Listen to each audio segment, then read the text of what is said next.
আমার নাম অভয় মণ্ডল। আমি নেতাজি সুভাষচন্দ্র বোস আবাসিক বিদ্যালয় হস্টেলের ছাত্র। আমি রবীন্দ্রনাথ ঠাকুরের সম্পর্কে কিছু কথা বলতে চাই। Rabindranath Tagore, who is the popular called Kaviguru, was born on 7 May 1861. His name is writing as Rabindranath Tagore in many languages of India. He was a poet, philosopher and artist. He wrote many stories, novels, poems. Rabindranath Tagore died on 7 August in 1941. ভারতবর্ষের বিশ্বকবি রবীন্দ্রনাথ ঠাকুরের ব্যাপারে কিছু বলতে চাই।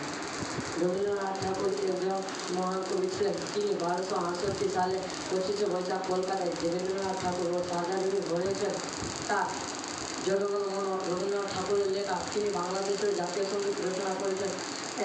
রবীন্দ্রনাথ ঠাকুর 80 বছর বয়সে 1339 সালে 22শে শ্রাবণ কলকাতায় মারা যান। ধন্যবাদ। রবীন্দ্রনাথ ঠাকুর জন্মগ্রহণ করেন কলকাতা জোড়াসাঁকো ঠাকুর বাড়িতে।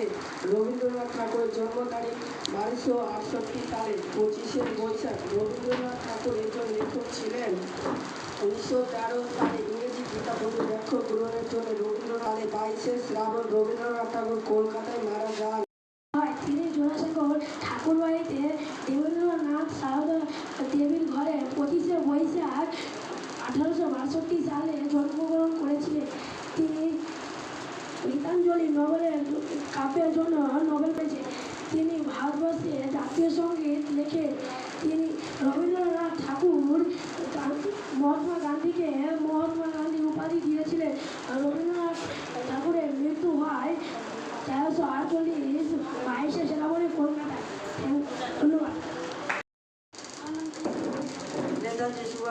নেতাজি সুভাষচন্দ্র বোস আবাসিক বিদ্যালয় হস্টেলের ছাত্র। রবীন্দ্রনাথ ঠাকুরের লেখা জাতীয় সঙ্গীত আমরা পড়তে চাই। আপনারা জানেন যে জাতীয় সঙ্গীতের সময় উঠে দাঁড়াতে হয়, তাই আপনাদের অনুরোধ করছি যে আপনারাও দয়া করে উঠে দাঁড়াবেন। সবাই দাঁড়িয়ে